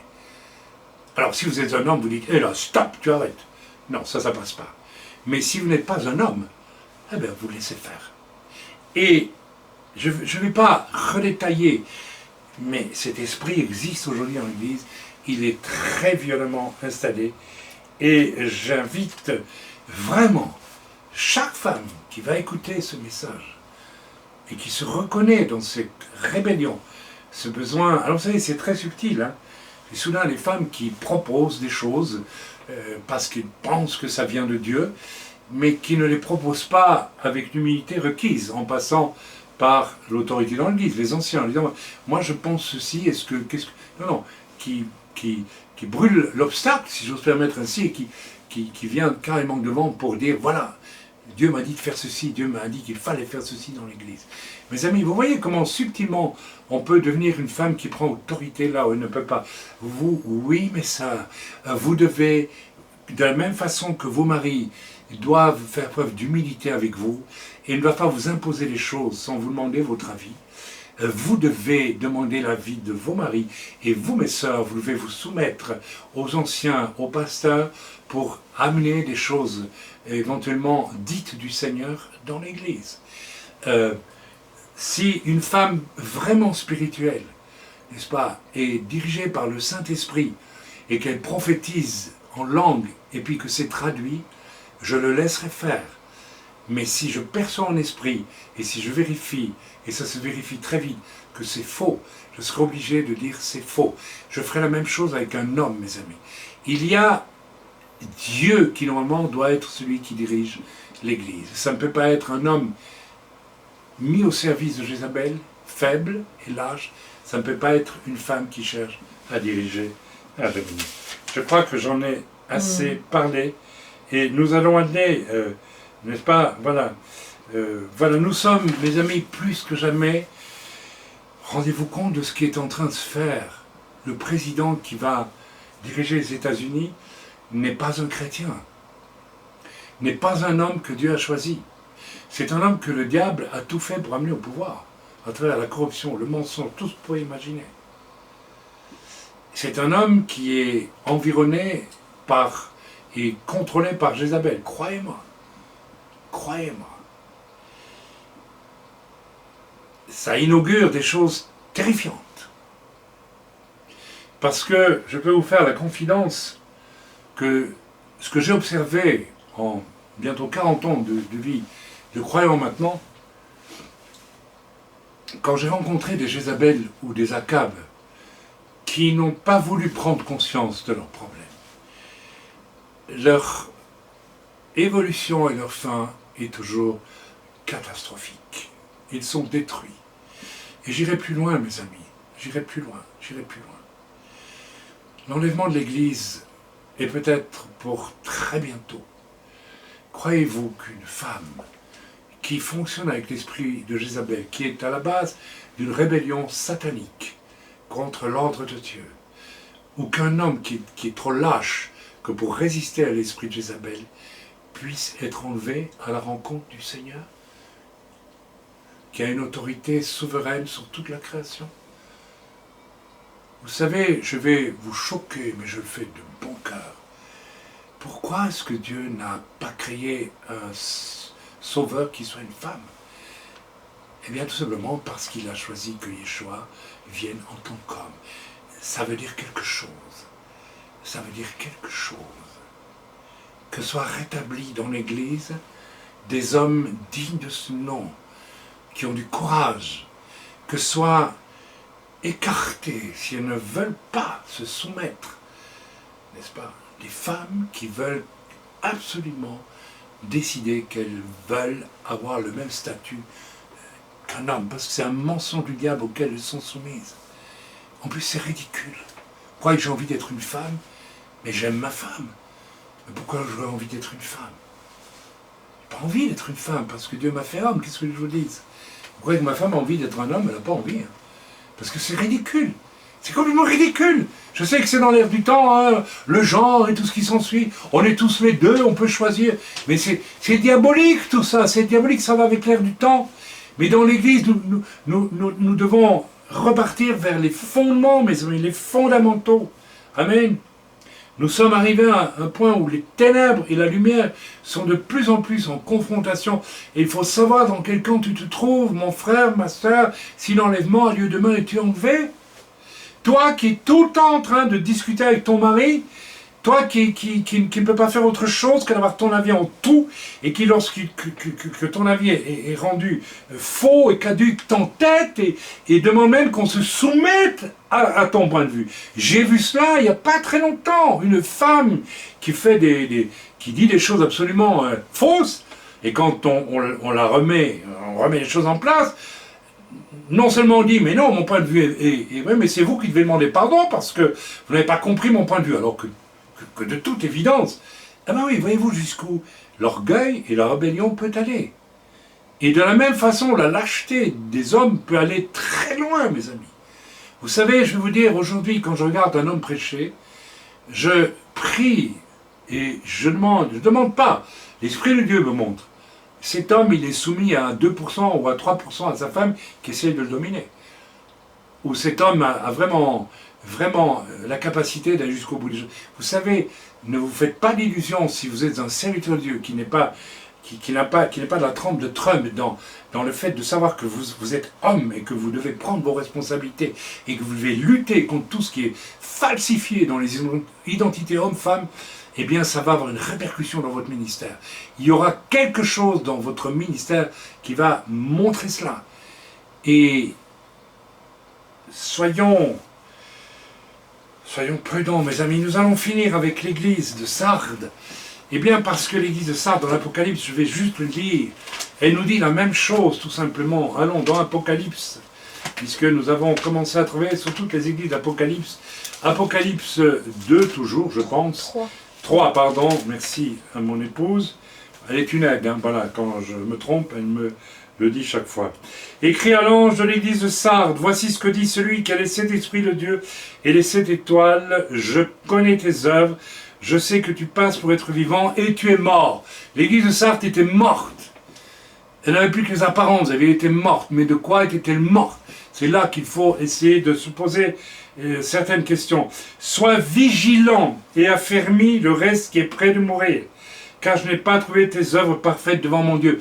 Les mots-clés qui apparaissent ici, c'est vigilance et affermis le reste qui est en train de mourir, mais que tu peux encore récupérer. C'est ça qui est dit. C'est une pauvre église, ça. C'est une pauvre église. Ok?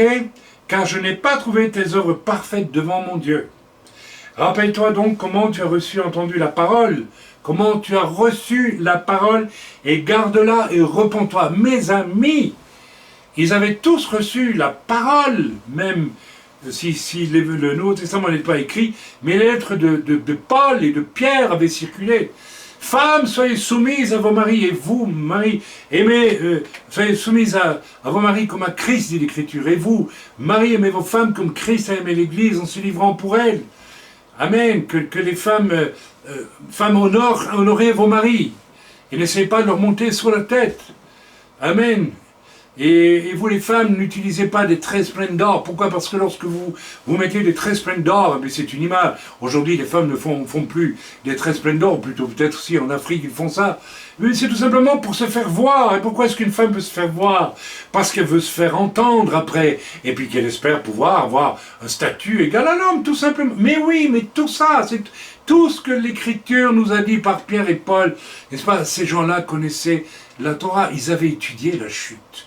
Ils savaient de quoi il était question, eux. Alors ce n'était pas des misogynes, non, pas du tout. Ils savaient ce qui pouvait s'enclencher dans l'Église si on ne prêche pas constamment, n'est-ce pas, que la femme soit à sa place et l'homme à sa place. Alors toutes choses iront bien. Voilà. Si tu ne veilles pas, je viendrai comme un voleur et tu ne sauras pas à quelle heure je viendrai te surprendre. Cependant, tu as à Sardes quelques hommes, mais dans le texte originel, paraît-il, il sera écrit quelques noms en grec. Alors c'est MacArthur qui dit ça, mais enfin, que ce soit quelques hommes ou quelques noms, qu'importe. Mais j'aime bien que ce soit quelques hommes qui n'ont pas souillé leurs vêtements, ils marcheront avec moi en vêtements blancs parce qu'ils en sont dignes. Celui qui vaincra sera ainsi revêtu de vêtements blancs. Je n'effacerai point son nom du livre de vie, et je confesserai son nom devant mon Père et devant ses anges. Alors les amis, déjà, ici, nous sommes prévenus que Dieu peut enlever nos noms du livre de vie. Ah oui, tout simplement. Et il nous est dit aussi que Dieu confessera notre nom devant son Père. Eh bien, on est devant une église qui est en décomposition, en réalité. Sardes est une église en décomposition. Il n'y a plus grand-chose qui tient la route. Et le Seigneur lui demande d'affirmer le reste qui est en train de périr. Mais il dit, cependant, tu as à Sardes quelques hommes qui n'ont pas souillé leurs vêtements. Je pense qu'ici, il n'est pas seulement question de ce dont je vous entretiens, mais je pense qu'il est question aussi de ce dont je vous entretiens. Il y a là quelques hommes qui sont restés des hommes faits, et qui sont restés des gardiens de la parole dans ce rapport des hommes avec les femmes et des femmes avec les hommes. Prions maintenant, mes amis, et supplions le Seigneur. Je ne sais pas si j'ai parmi tous ceux qui m'écoutent, tout le monde, et si tout le monde a pu adhérer à ce que je suis en train de vous dire, mais vous savez, que ce soit pour un homme ou pour une femme, vous savez, si Trump, et je l'ai perçu à un moment donné dans son évolution, a pu commencer à se rendre compte que c'est Dieu qui voulait diriger les hommes, et donc le diriger lui comme politicien, cet homme a fait preuve d'humilité. Alors que tout le monde dit qu'il est arrogant, qu'il est tout ce que vous voulez, il n'est pas en fait. L'arrogance, elle est dans l'autre camp, mes amis. Attention, ne vous fiez jamais aux apparences. Ne vous fiez jamais aux apparences. Vous avez des gens qui ont l'air humbles et doux. Et en fait, ce sont des égoïstes finis, j'en ai rencontré. Vous avez des gens qui ont l'air hyper, n'est-ce pas, virils comme Trump, mais qui ont une douceur dans le cœur et qui savent écouter Dieu. C'est tout ce que Dieu leur demande. De la même façon, Dieu demande aux femmes d'avoir cette douceur, cette humilité, de ne pas vouloir quitter leur place, mais de la garder, là où Dieu les a posées. Dieu a créé l'homme en premier. Il revient donc à l'homme de prendre les décisions fondamentales, mais il ne le fera pas comme une brute sauvage, il le fera en accord avec sa femme. Vous savez, c'est très étonnant que Trump a pris des décisions qui lui étaient inspirées par Dieu, j'en suis convaincu, en accord aussi avec son vice-président, et derrière son vice-président, derrière qui? Avec l'Église. Parce que toutes les mesures qu'il a prises étaient des mesures que vous pouviez soutenir du point de vue de la parole de Dieu. Dieu ne demande-t-il pas que les hommes fassent la paix les uns entre les autres? Oui, Dieu le demande. Trump n'est-il pas arrivé à créer des liens de paix entre les pires ennemis? Dieu ne demande-t-il pas que l'on rende à Israël ce qui lui appartient? Trump ne l'a-t-il pas fait? Et tout ça était en accord avec les évangéliques américains. Je ne dis pas qu'ils sont parfaits. Voilà, les évangéliques européens non plus ne sont pas parfaits. La question n'est pas là. Alors s'il vous plaît, le Seigneur ce matin m'a dit quelque chose de formidable. Je priais cette nuit. J'ai dit, Seigneur, je vais donner un message qui n'est pas facile, qui est dur à donner, qui est désagréable, c'est pas évident. Ça va probablement m'attirer encore des animosités. Je les sentais en priant cette nuit, ma femme et moi, nous avons fait des cauchemars. Parce que en préparant ce message, je sais que j'allais contre les puissances des ténèbres immenses, énormes. C'est pas une petite chose, c'est énorme. Vous pouvez faire toute l'histoire de l'humanité, si vous voulez étudier Jézabel et son influence dans les gouvernements du monde. Vous allez la trouver partout, tout le temps. Chaque fois qu'il y a eu une catastrophe, la Saint-Barthélemy n'aurait pas été possible. Le massacre de tous les protestants, de 10 000, 12 000 protestants à Paris n'aurait pas été possible s'il n'y avait pas eu Jézabel, Catherine de Médicis et son fils qui était un pauvre type et qui a dit amen à tout parce que sa mère l'y a conduit tout simplement. Et vous pouvez faire les grands moments de l'histoire avec ces drames, vous trouverez toujours Jézabel et Akab derrière. Toujours. C'est pourquoi prêcher sur ce sujet-là n'est pas facile. Il faut des hommes qui ont de la trempe. Et aujourd'hui, eh bien, ça ne se prêche quasiment pas, n'est-ce pas? Parce qu'on va s'opposer à des puissances terribles, des dominations terribles. En tout cas, frères et sœurs, soyons convaincus d'une chose. Frères, ayons du courage. Ayons le courage d'être ce que nous devons être. Et faisons-le avec amour, néanmoins. Mais ayons du courage. Et accomplissons les desseins de Dieu. Et mes sœurs, la même chose. Ayez le courage d'être à votre place. Et Dieu vous parlera aussi. Dieu parle aux hommes comme Dieu parle aux femmes. Et là, comme dit l'apôtre Paul, il n'y a plus ni homme ni femme. Parce que, mais on ne peut pas dire que si l'on n'est pas biblique en tant qu'homme ou en tant que femme, on a le droit de dire qu'il n'y a plus ni homme ni femme. C'est lorsque l'on est parfaitement obéissant à Dieu que l'on est libre. Vous me comprenez, vous ne me comprenez pas. Quand Dieu dit qu'il n'y a plus ni homme ni femme, ça ne veut pas dire que les femmes peuvent faire tout ce qu'elles veulent et les hommes mettent des jupes et se prendre pour des femmes. Ça veut dire que nous sommes parfaitement libres. Vous me suivez? Mm. Lorsque nous obéissons parfaitement à ce que Dieu nous demande d'être et de faire et de dire, mes amis, tout le secret est là. C'est très simple, c'est très facile. Alors mes sœurs, relisez avec amour la parole de Dieu. Relisez tous les versets qui vous concernent dans l'Écriture. Et vous, messieurs, lisez les vôtres. Et appliquez-les, s'il vous plaît. Ne vous contentez pas de les lire ou de ne pas les lire, de passer dessus parce que ça vous dérange.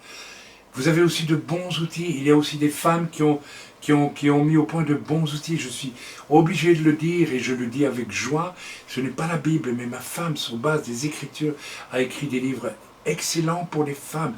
Lisez-les, lisez-les, lisez-les et pratiquez ce qui est écrit dedans. Elle vous parle d'expérience, elle vous parle de son obéissance à Dieu. Je n'ai rien à dire contre ces livres. Amen. On prie maintenant, Père. Je sais que derrière Jézabel et Akab, il y a Satan en personne. Je te prie qu'à travers ce message, chaque femme réalise que sa rébellion, son orgueil, son désir de coiffer au poteau les hommes pour prendre une autorité, même de façon très rusée parfois, la séduction que l'on exprime pour faire croire qu'on est soumise, mais alors qu'en fait on n'a pas le désir d'être soumise. Eh oui, mes sœurs, vous pratiquez cela, n'est-ce pas? Vous joignez des hommes de Dieu, vous les flattez, vous leur souriez, etc. Et vous n'attendez qu'une chose, c'est le moment où on pourrait exprimer votre orgueil, le désir d'être comme un homme, de prendre autorité, vous aussi. Mais vous n'avez pas le droit de le faire. Parce que si un homme a autorité, ça signifie aussi qu'il a responsabilité. Et vous n'avez pas les responsabilités d'un homme. Vous ne les aurez jamais. Comme moi, je n'aurai jamais les responsabilités de ma femme. Comme moi, je ne mettrai jamais au monde un enfant. Comme moi, je n'aurai jamais les sentiments d'une femme pour entourer un enfant, même si j'ai aimé mes fils. Seigneur, je te prie vraiment qu'à travers ce message, les femmes qui écoutent ce message renoncent à l'esprit de rébellion, qu'elles y renoncent et qu'elles y renoncent de façon réelle, qu'elles s'agenouillent devant toi, qu'elles te demandent pardon, Seigneur, qu'elles y renoncent. Je te demande aussi que les hommes qui se comportent comme des lâches, parce que Jézabel ne peut pas fonctionner s'il n'a pas dans son entourage des hommes lâches. Les 300 prêtres de Baal, sacrificateurs de Baal, de Satan, que Jézabel utilisait, étaient des hommes de type Akab, et son mari était un Akab. Sans son Akab, sans ces 300 faux prophètes de Baal, qui étaient des Akab, elle ne pouvait pas être ce qu'elle était. Elle ne domine en fait, elle n'est faite que pour dominer sur des faibles, pas sur des hommes faits. Pas sur des hommes faits. Jamais. Délivre-nous, Seigneur, des hommes faibles. Délivre-nous de Jézabel. Donne-nous des hommes doux mais forts. Forts. Comme la fameuse énigme du doux et du fort que nous connaissons dans l'Écriture. Le miel dans le rayon de miel dans la gueule du lion. Mais Seigneur, nous sommes faits pour être des lions. Nous sommes faits pour être des lions. Des lions avec du miel, mais des lions quand même. Et nos femmes sont faites pour être des gazelles, des biches, des êtres que nous respectons profondément parce qu'en elles, il y a cette beauté de la soumission que nous devons tous avoir à l'égard de Yeshua. Merci Père pour les sœurs, les femmes qui ont en elles cette beauté, qui la vivent, qui sont gracieuses, qui par leur paix intérieure enseignent bien plus de choses, dégagent un parfum extraordinaire dans le monde spirituel. A contrario de femmes qui veulent prendre la parole et dominer par la parole. Merci Père, au nom de Jésus. Amen.